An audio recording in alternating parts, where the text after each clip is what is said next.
welcome to UK Health Radio, to my show, Nutrition for Health, Perfect Weight and Wellbeing on UK Health Radio, your global feel-good radio. I'm Dora Walsh, and I've been working in the field of nutritional and functional medicine for over 14 years. I'm a qualified nutritional therapist, and I support my clients to overcome their chronic health concerns like hormonal imbalances, digestive problems, chronic fatigue, autoimmune concerns, skin problems, gut issues, and more. You can find out more about me on the internet and also follow me on Facebook, Twitter, and LinkedIn. Well, this week, we're going to be talking about how to make quick, healthy food so you don't have to spend ages in the kitchen. This is a massive topic because there are so many people today with health issues that would benefit so much from eating the right diet. In fact, nutrition is medicine. We should treat it as medicine because we eat at least 3 times a day or more. If you're snacking, maybe you're eating 5 or 6 times a day.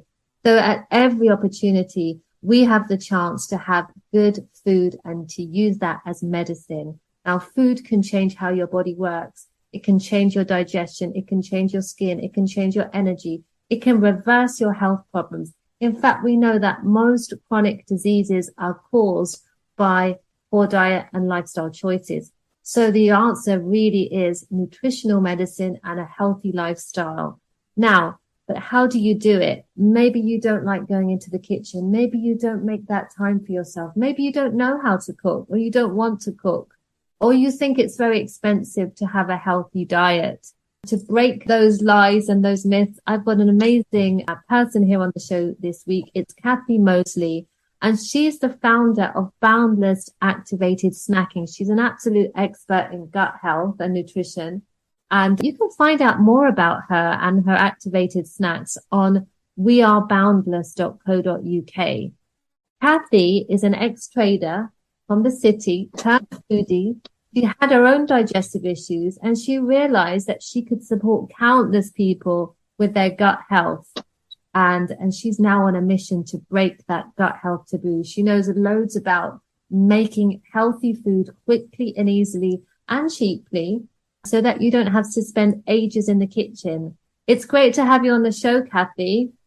Oh, hi, Dora. Well, thank you so much for having me. I feel that we've got such a great topic to talk about today. I just feel really infused at the thought of talking about this with you, and hopefully your listeners will get to get some great tips out of this session.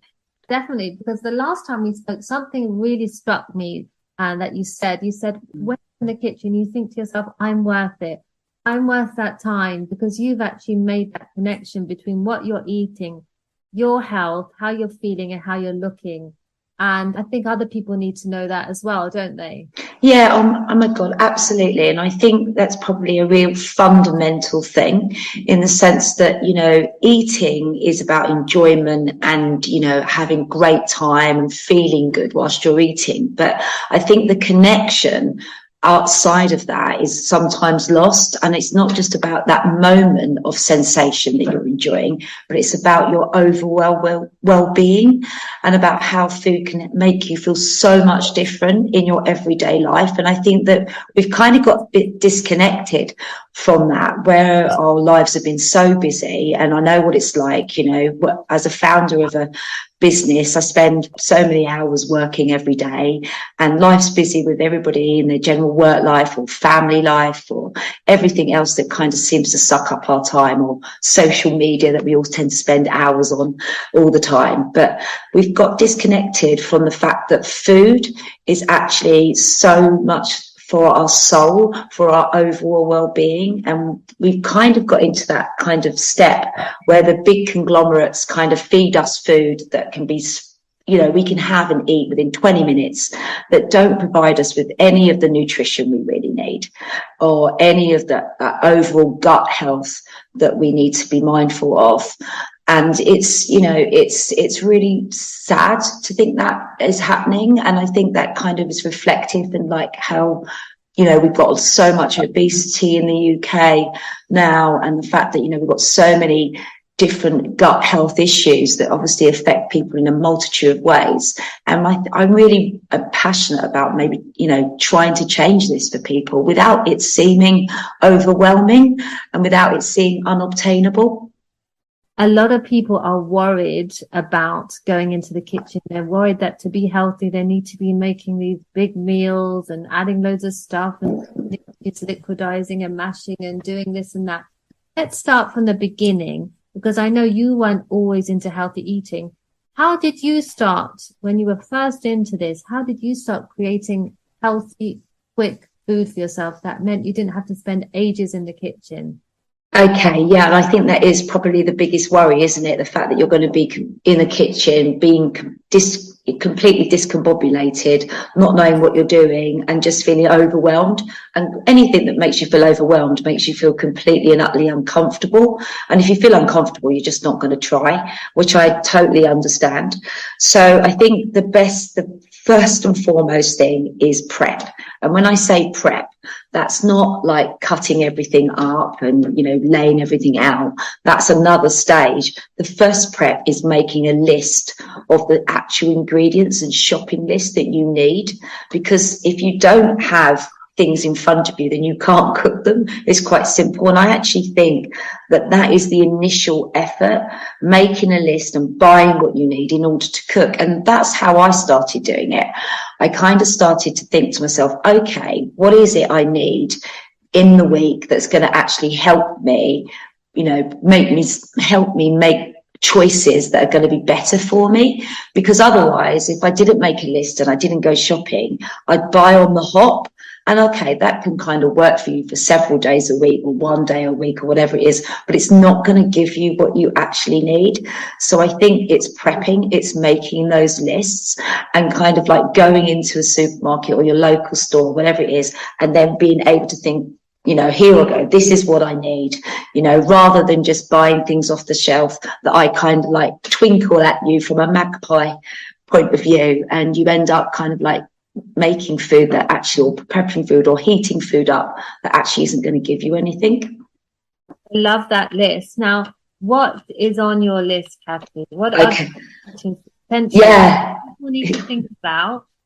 Yeah. All covered their fridge, their freezer. That is going to provide the raw materials for them to make those quick, healthy meals, which means they don't have to spend ages in the kitchen. Yeah, okay. So list for me, okay, I'm thinking like 3 meals in a day. And obviously anything outside of your snacking, well, we can talk about that in another bit. But my 3 meals, that's the thing that's going to give me some solid kind of substance throughout the day. So my first thing is, okay, breakfast. What am I going to need for breakfast? And I need something that's going to sustain me, that's going to be really quick, that I can kind of even make the night before or kind of make first thing in the morning. And that is oats for me. Oats is absolutely a godsend to your gut. It's full of fiber. It's going to give you lots of nutrients. It's going to give you kind of low GI. That's going to kind of give you energy throughout the day. And oats are really cheap. You can buy like a kilo for £1. Do you know what I mean? In, multiple supermarkets, and some of the discounters, you can probably even get it even cheaper. So oats is always on the list for me. And also for me being gluten-free, it really helps me in terms of that. It's a real substance away from like classic cereals, which are generally quite high in sugar and don't actually provide you that much fiber. What they're relying on you is that you're going to put milk with them to actually even make them better for you. So oats is a really good thing. And, anything I can kind of like nuts and seeds, I'll buy those packets. Obviously, if you can get them flavored, great. You don't want to, but even if you can't, just own brand, just pick up some nuts and seeds and kind of that will really help kind of like give you those fibers and those nutrients that you'll be looking from get-go. One of my big things is frozen fruit and veg. And I know I'm quite an advocate for removing the snobbery around frozen fruit and veg. There's always been a lot of talk about the fact, frozen fruit and veg, it seems kind of like lame and it seems quite of a bad effort. But I think it's absolute rubbish. Frozen fruit and veg is absolutely great for you. It's really easy in terms of using. You don't have to prep it. You don't have to cut it up. It makes it so much easier. for you to kind of like get a really quick meal in, which is obviously the ideal point. It's cheaper. You can, obviously freeze it. You can use multiple uses for it, and it's really good for you. It has great nutrients in it. So please don't be frightened of frozen fruit and veg. I'm a massive champion for it. And then I'll kind of look for things that I think will like sustain. So I might buy, I'm not vegan as a whole, so I understand, other people are, but I might buy like a chicken, something that's going to kind of like I can make that last throughout the week. Roast it up and then use it in multiple ways throughout the week with what I'm going to do, like planning those meals. Lentils, always pick up lentils. I love lentils. They're a great source of fiber, again, good for carbohydrates, absolutely great for proteins as well. Going to get you a lot of those nutrients in you really quickly and again, really cheaply. Tins. I love tin pulses, kidney beans, any kind of haricot beans, all of those kind of guys that are going to also give you, again, sustainable and multiple uses. So I think those are your kind of store cupboard things that you should kind of like be putting into your basket every week in order to make meals really versatile and meals that are kind of making it quick for you. Tinned kidney beans have already been soaked for you. They're already done. They're already ready. All you need to do is drain them, and they can be a multiple of things for you. Yeah, because you can make a nice chili with them, can't you? Yeah, absolutely. I mean, chili, and I think about, I was talking about lentils as well. It's kind of like the multiple use of your ingredient. So you could make a really quick dal, which would take you 20 minutes. You could make a massive amount of it. So you could kind of use that for your lunch the following day, but you can also mix that in with another load of veg and some stock and make a soup. So I try to buy things that are multiple using. That's definitely what I started doing as I got into looking after like my diet in such a, in a much more sustainable and better way for me. And just, like going back to that point from the beginning is just saying, I deserve this. I need this, and I'm going to make this as much fun as possible. I mean, obviously, the world of Google and the internet now gives, you can look up recipes for free all the time. You don't have to have like, an absolute library of cookbooks in order to cook well. And I think, it's just about thinking to yourself that I deserve this. I need this, and I'm going to have fun doing it, but having those staple ingredients from get-go in order to give you a multiple, ideas of what you can make within minutes. And I think that's really important. Yeah, I think you've given some great ideas about the basics that you need to have in your basket each week. And I think people need to have a structure and a format, especially if people haven't done that before and they're relying on ready meals or takeaways. They haven't had this structure before. Maybe they haven't learnt that at home. Maybe their mum wasn't into cooking. Their parents were busy. We're not making any judgment, but it's always good to have these foundations in place. So the frozen fruit and veg, the things that can sustain you, like the chicken, like buying a whole chicken and using that in multiple ways, the beans, the lentils, the tins that you can keep in your cupboard for long periods of time, the nuts, the seeds, the oats, etc. You can make a meal out of any of this if you just went into your store cupboard. But and I think a lot of people have had great difficulty and feel that getting this healthy diet is out of their reach, as you mentioned. So it's good to know that this is where to start. For you, when you started doing this, were you able to just start cooking for yourself? How did you do it? I quite like beans on toast, brown bread with nice beans on toast and some vegetables on the side. Some people might not like that, but that is actually a very healthy meal and very quick, isn't it? Oh, absolutely. I mean, beans on toast is, absolutely a staple and really good for you. I mean, obviously you can choose gluten-free bread like myself if if you're gluten intolerant, but beans are absolutely a great thing. And I think also things like, jacket potatoes, or a jacket sweet potato and beans. And I think where you're kind of like therefore diversifying that plant base, what I call the multiple color of plants, kind of trying to get all those nutrients into you at the same time.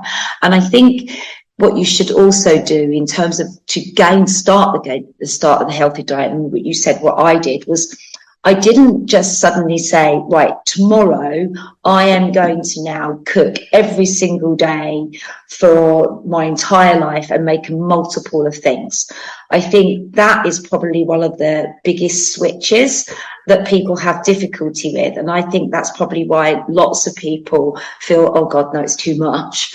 I think you need to make small steps. So even by, like I say, getting that list and starting. So that's exactly what I did. I started making myself a list and kind of thinking, okay, oats was definitely the thing that I started with the most. And the reason I did that was because I knew that I wasn't fueling my body from get-go in the morning. And because I had then found out that I was gluten intolerant and dairy intolerant, so many things that you're offered in the morning contain gluten or they contain dairy. So for me, making oats porridge was a really great way. And what I used to do was I would make what they would call overnight oats. So I would make it before I went to bed. So I'd get like a little jar, that kind of like an old jam jar, or kind of a little bit of a jar or pot or whatever it would be that you've got handy, and I'd put my oats in, top it up with some almond milk, which I like to use, or mix of water, whatever it is. I'd sprinkle on my nuts and seeds, put on some kind of coconut yogurt, and bang on some frozen fruit, which of course would defrost overnight, and I just get it out of the fridge in the morning and take it to work. Because at the time I was working in the city and I was starting work at like 6 o'clock in the morning, so by the time I was up and ready, the last thing I was going to think about was making myself kind of anything. And then time was really short, but I knew by taking something in the morning for me, I was fueling myself ready up until lunchtime. Grab a piece of fruit, just an apple, kind of take it with me, kind of like just those kind of things, making my day prepped and ready. And I started to notice those changes pretty soon on how I felt.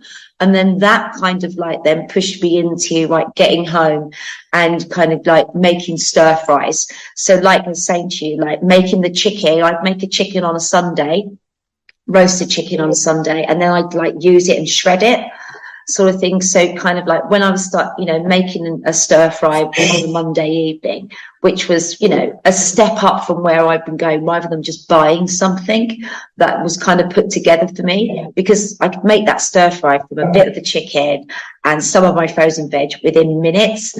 And then I kind of stepped it up again, like kind of like buying some fresh herbs on the way home from work, or having already prepped for my shopping that week. I think it's about making those small changes, and before you know it, you've kind of got yourself into a routine, and that in itself becomes like the enjoyment, because you're feeling better, you're now enjoying it, you now feel more experimental.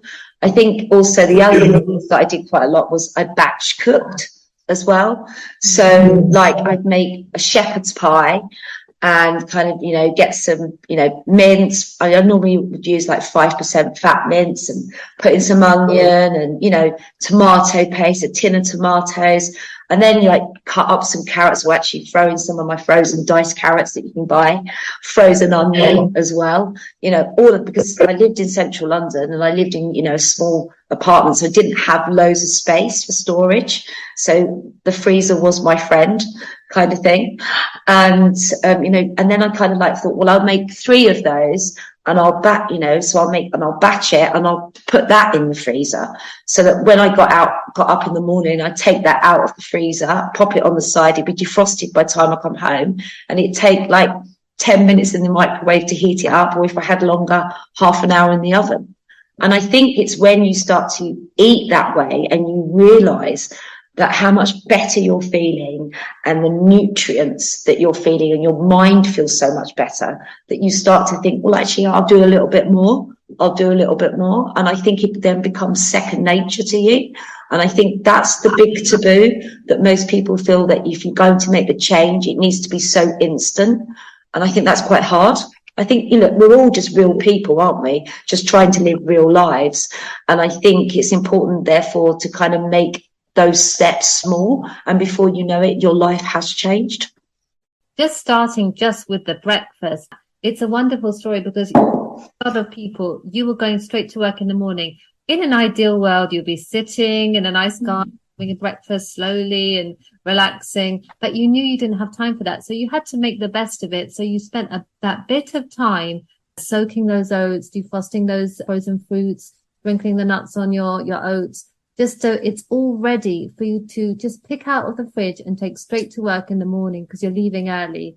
And really, that's going to sustain you. And it doesn't take long to soak those oats. I mean, basically the work is done overnight. It's just kind of soaking, or the fruits are defrosting. So that is really quick and easy, isn't it? Yeah, absolutely. And I think that's, obviously we're talking about quick meals and quick solutions. And I think that's what everybody wants, because we do seem to have less time. And I feel that that's the bit that becomes almost the inhibitor for people to move over to kind of, looking after themselves in a better way. Not that they don't want to, they just feel time constricted. And I think, oats overnight is absolutely genius. Whoever came up with that idea, I love them. It's just a great way of kind of making sure you're sustained from get-go with really in time constraints. And I think also that kind of is like making other meals that are quick and easy work for you. So there's the fact that, that shredded chicken, popping it in some, soup that you might upgrade, kind of thing, that you've already bought or you already made over the weekend. Again, that kind of volume cooking that helps you, in the sense that you feel like in the time in the week, which feels much more restricted. And I think also one of my other things that I did, and I don't know, if this reflects for everyone, but I'm sure it does, is I kind of got involved with people in the kitchen. So I kind of would have, when my family would come over to see, I'd kind of be in the kitchen with them, made it quite social. So the cooking felt kind of quite communal, and that made it much more enjoyable.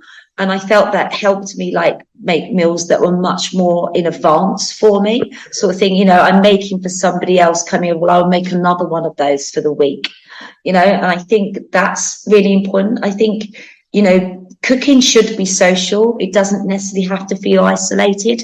I mean, I love cooking, and this is what, I certainly did this in the beginning, and it's become kind of like a natural thing for me, like having the radio on, and whether that be dance tunes that you're dancing around the kitchen to, or whether that be now a podcast that you're listening to, just kind of feeling that you've got company in the kitchen. So it doesn't feel like a task. It feels like an enjoyment.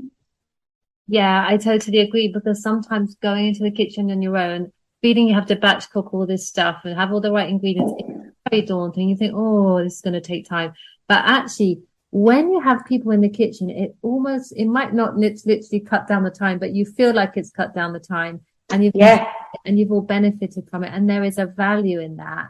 And I love also what you say about batch cooking, because basically you can get your work done in just 1 or 2 stints. Because I must say, Cathy, when I batch cook, I want to try and get as many dishes in that oven as possible, get my money's worth and my time's worth. So I'll be making quite a few in the oven, and at the same time, I'll be making quite a few on the stove. So that it's just like a concentrated period of time where it's all done. And then, I mean, I didn't do this straight away. I've kind of got to this level, but it started off with my healthy eating and, smarter ways of eating. And then I just thought, I've got to replicate myself, because I can't be doing this, spending time cooking a meal. But if I'm cooking one meal, I can cook 4 versions of it, 4 times as much, and I can do something else at the time because I'm in the kitchen anyway. Yeah, I mean, I totally agree with you. And I think even more so now when we face a cost of living crisis, that people are obviously very conscious about turning on their ovens and their stoves. And I think it is really important to make the multitude of meals all in one go. And we talked about shepherd's pie, and the fact that you can make the same, mince, you can make a chili, lentils, you can make a dal, you can make a lentil bolognese, you can make a lentil soup, and it can all be on the same go, and I think it's really important to do that. I think you want to, when you start off, kind of like, trying to build up that kind of bigger dietary kind of outlook and how you cook. I think you need to take things from the get-go. And I think, minced beef or minced pork or minced turkey, those things, or lentils have a massive amount of being like multitasking. They really work for you in lots of simple ways. I mean, going even back to the jacket potato, putting 4 of them in the oven at once, even if you're not going to eat them all at once, they're ready for you. When you come back home, back into the can of beans, or like making your own beans, which, your own baked beans, which might sound a little bit, oh my God, that's going to take me ages, but it's not.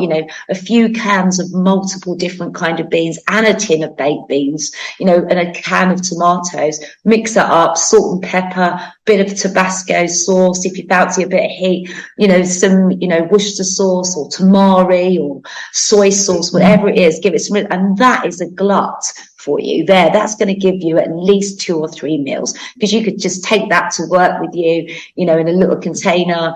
You can, whack on a bit of spinach, which you can just, get out of the packet, put it on the top, give yourself a multiple way of using things. But also, I think it's really important is flavor, making sure, you had those herbs and spices, because no one wants to taste things that are bland, because the minute you're tasting something's bland, you're put off, that kind of, it doesn't give you the right kind of like brain connectivity. You want to feel enjoyment. So, be experimental. I mean, some of the greatest food that, we all get to eat has all been about being experimental and just bunging something else in with it, bulking something out. And I think that's where I think, we all feel a little bit constricted. We all feel like, oh, I'm not sure. But 9 times out of 10, you're never going to go wrong. Just add in a little bit of spice. I think we all know what we like and what we don't like. And I think that's important, just to feel free in your kitchen. I mean, it's you and your kitchen, isn't it? It's you making things that are enjoyable for you. Don't feel afraid. Just go for it. Now, we're going to be back in a moment to talk a lot more with you, Cathy, about how to make quick food so you don't have to spend ages in the kitchen. A few messages from our commercial partners. UK Health Radio, the station that makes you feel good.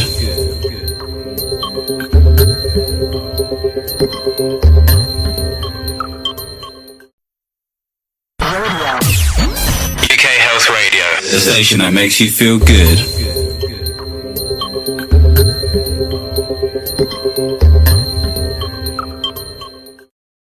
You're listening to Dora Walsh on UK Health Radio, your global feel-good radio, on my weekly show, Nutrition for Health, Perfect Weight and Wellbeing. This week I'm here with Cathy Mosely, founder of Boundless Activated Snacking. You can find out more about their amazing activated snacks on weareboundless.co.uk.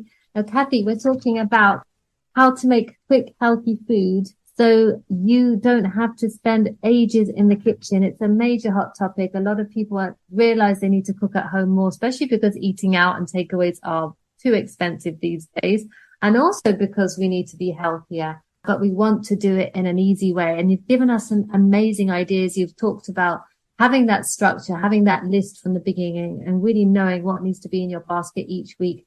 And also how to get the most out of your meals by batch cooking so that you can replicate yourself and make many meals. For example, if you're making a jacket potato or sweet potatoes, you can roast or you can bake 4 or 5 of them on a Sunday, and you can take them to work and you can heat them up with beans or tuna or anything else without having to recook and rebake every time, which takes time and effort. What other top tips have you got that people can use, or good, easy recipes that people can try so that they don't need to be bound in the kitchen for ages? What are your thoughts on that? Okay, so one of my favourite things is soup.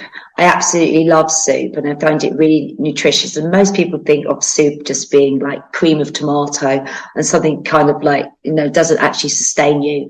But soup is one of the greatest things. And I think it goes back, and I use this quite a lot. So, if you've got time to make your own stock, in terms of like I said, if we've got the chicken that we've made in the week before, we can use the bones and you can kind of make some stock out of that. But if you don't have time for that, because it feels too daunting and everything else, there are some great stock cubes out there that literally just use those. Okay, talking water, a can of tomatoes, tipping in some like beans, whacking a bit of rice, bunging some of your frozen veg that you've kind of got it topped up, salt and pepper, maybe, like I say, a little bit of chili heat if you want that, and just literally that will take you half an hour, and that will be such an unctuous, delicious food. I mean, some of the most amazing food like that comes out of like past Italian cooking or French and even British cooking, which Italian would call it paisan cooking, which is kind of what they would relate to like peasant food.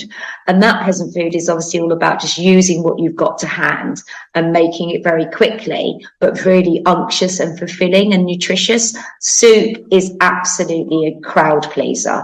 And I think the thing is, soup can be really exceptionally hearty if you're putting in like whole wheat pasta or rice or beans, or it can just be like chunky just from, sweet potato or butternut squash that's kind of chopped, broccoli, spinach.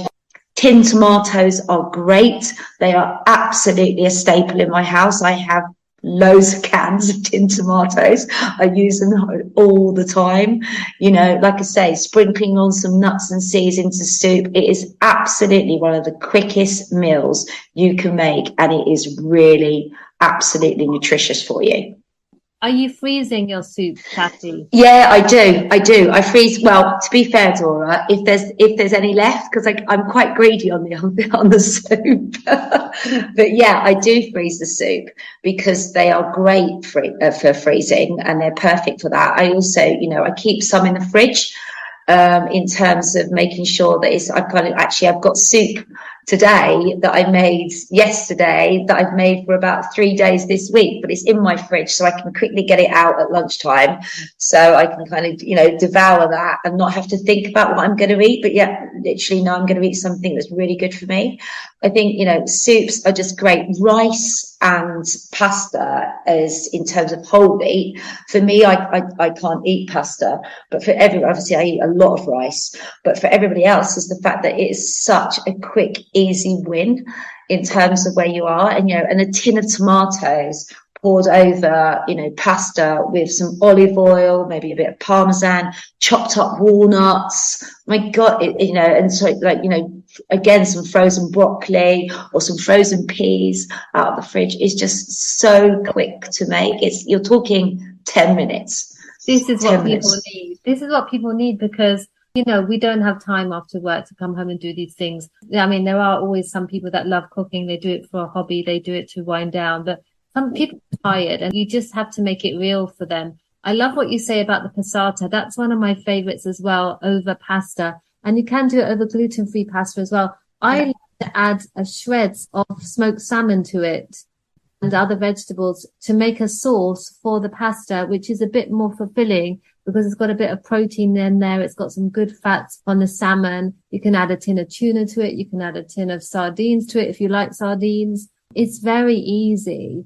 What about fish in the oven or in the grill? Yeah, absolutely. So one of my absolute loves is salmon and or any fish that's basically on offer that week, because I think we are an island after all. We can get some great fish in this country.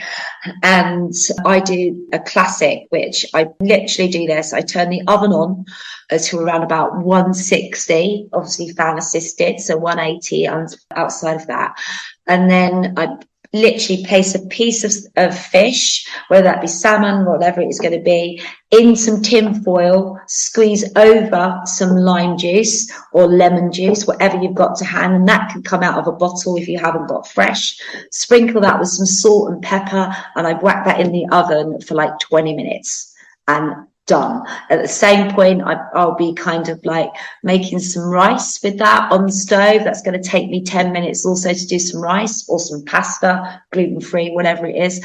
And I literally then use that salmon to kind of stir through the rice, or I kind of stir it through the pasta, flavour that again with maybe some soy sauce or kind of anything that I've got to hand, maybe some Tabasco again, all of those kind of stuff. And then literally stir through some frozen veg like spinach, kind of just make that much more unctuous. But my God, fish in the oven is a 20-minute thing. And you can make, again, back to our batch cooking, you can make plenty of that. And that will be in the fridge for you for a few days, again, which you can stir through on top of your jacket potatoes, sweet potatoes.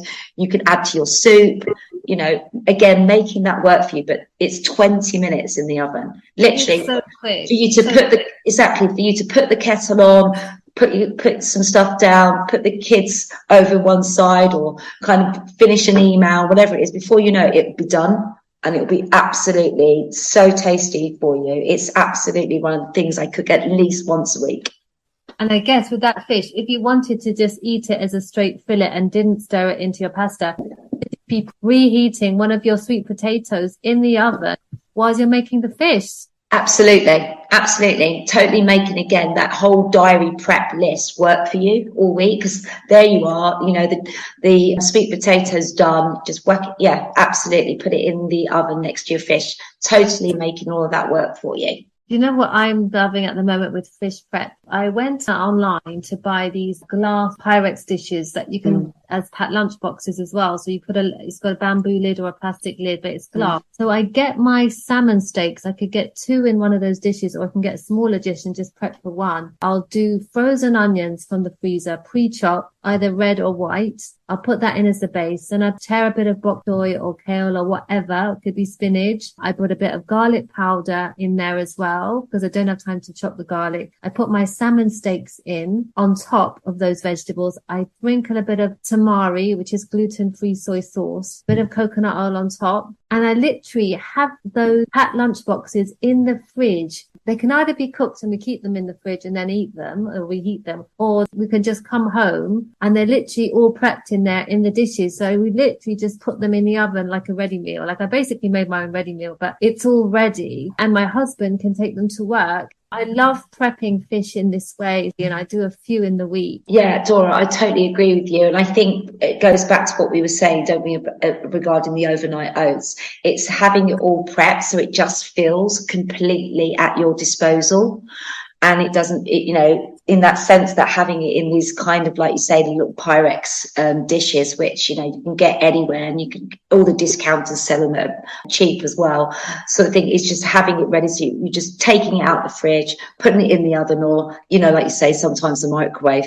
But I think, to your point with the fish as well, is one of the other things I love to do when we were talking about passata, tin tomatoes, is to pour that over fish in the oven also, because that again is getting in loads of other nutrients, but it is so tasty, and the fish really absorbs all the juices from the tin tomatoes. So it's a great thing. You know, it's almost kind of like in the oven as well. It's a really quick win is, you know, you can use fish or chicken, or, you know, in that way, and rice, and again passata and a bit of stock, and put that into the oven. You can almost kind of make your own risotto in the oven, which is, you know, I mean, I love risotto and everything else, but risotto, you know, you're stirring for 40 minutes to an hour, and it's kind of real labor of love. But it's such a tasty dish and can provide you with so much for you. But you can be done in the oven in 20-25 minutes in the same way. You literally just throwing everything else into one pot, you know, one Pyrex dish, some stock, some rice, some of your fish or your chicken, some veg, some tomatoes, season it all up and put it in the oven for like half an hour. And that is great. And you could do 2 of those at the same time and then have one ready for the following day. It's just, it's a really quick win. You should, like you say, when you're turning on your oven, you need to multi-use it and make the most for it for you, not just from a cost of living point of view, but for you. Make it easy for you. You want to get as much bang for your buck out of that oven. I want to get 4 dishes in there potentially. And I get this, do the stove at the same time because I happen to be in that kitchen. So I'm thinking, if I'm in that kitchen, just making as much as I can, because I know I don't want to be here again. I'll be honest with you. I'm not on the cooking. And I think a lot of people in the same boat, they love a lovely meal, but it is a lot of time and we are busy people. So we just need to find these easy ways. I love what you said about the one pot meal. Tell us a bit more about this, because I'm the same. I love sticking everything in the pot. What else do you do in one pot? Yeah, I mean, one pot meal and tray bakes. I mean, tray bakes are also absolutely great, where you're still back to that oven where you can put a multiple of veg in there, potatoes, put some chicken breasts on top of it, or, some fish, some seasoning, a little bit of olive oil, some kind of little bit of stock, and put that in the oven for again, half an hour. And you've almost got like your kind of self-made roast dinner, but literally has got a multitude of veg in it for you, and serve that up. I mean, they are great ways of eating, and especially they're great ways of eating solo and yet making a multitude of dishes during the week. But it's also a great way of feeding family kind of thing when you've only got like half an hour sort of thing. But it will take you less than 10 minutes to put that all together, layering butternut squash or potatoes or sweet potato, something that's kind of got that carb element to it at the bottom, at the base, chopping some courgettes or getting out with frozen courgettes, whacking in some beans, green beans, peas, kind of laying your protein on the top, whether that be, like say chicken or fish or beef or lamb, whatever it is you want to choose, and whacking it into the oven, like 180 for around about half an hour, 40 minutes, but it's in the oven. You're not having to do anything else. It's taking you 10 minutes and it's done. And here you are, you've got a one pot meal and it's great. I think they are absolutely, tray bakes are a godsend to most people who don't want to be in the kitchen a long time, but want to look after themselves and also possibly provide their family also with a healthy meal that they can all eat together. We're going to be talking a lot more about how to make quick, healthy food so you don't have to spend ages in the kitchen. Cathy Mosely of weareboundless.co.uk after a few messages from our commercial partners. UK Health Radio, the station that makes you feel good.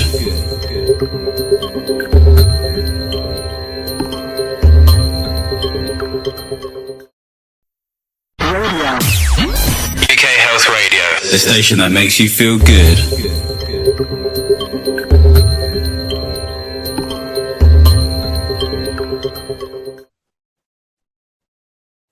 You're listening to Dora Walsh on UK Health Radio on my weekly show, Nutrition for Health, Perfect Weight and Wellbeing. We're here this week with founder of Boundless Activated Snacking, Cathy Mosely. And you can find out more about their amazing activated snacks for gut health and also for enjoyment on their website, weareboundless.co.uk. Cathy, you were talking about tray bakes, one pot meals, soups, prep. We've got a few more minutes left before the end of our show. What are your final top tips to help people to make friends with the kitchen, manage to make quick, healthy food without having to spend ages in there and to be really healthy? I think my thing to most people would be, you deserve to be well looked after. You busy life and you probably work hard. And, your health and your nutrition shouldn't be put to the back of it. It should be at the foremost of it. So just feel adventurous and feel that you deserve it and you're worth it. And I think if you feel you can't start anywhere, just go in and have some beans on toast and start by giving yourself a bit more fiber and start to feel how that feels. And before you know it, you'll be on a big trajectory to feeling so much better. You're worth it. Oh, yeah, I definitely agree. I think we have to make that effort. We might not want to be in there for ages, but we need to make that connection between what we're eating, what we're doing in that kitchen, that effort right to the effort in the supermarket, whether it's online or going to the supermarket, all of that, we are worth that because we make so much effort, for example, to book holidays or to buy our new house, but really, where do we live in our body? Oh, absolutely. I mean, I think we are all becoming much more aware of how important our health is. I think it's been, out there in the terms of the background, you've got to be healthy, but I think we are becoming much more aware of how important our gut health is to our overall well-being. And, you're only going to be as good as you are fueled. And in order to be the best in your life that you can be in everything, if you don't eat well, you can't be well. And I think that is the fundamental point. So ultimately, you wouldn't put diesel in a petrol car. It wouldn't run. So, you need to fuel yourself. And the best way to do that is to get into that kitchen and just give it a go and just start. And there are so many tips and recipes online that are totally for free that everybody should just start giving it a go. And if you can only do one thing first, then give oats in the morning a go.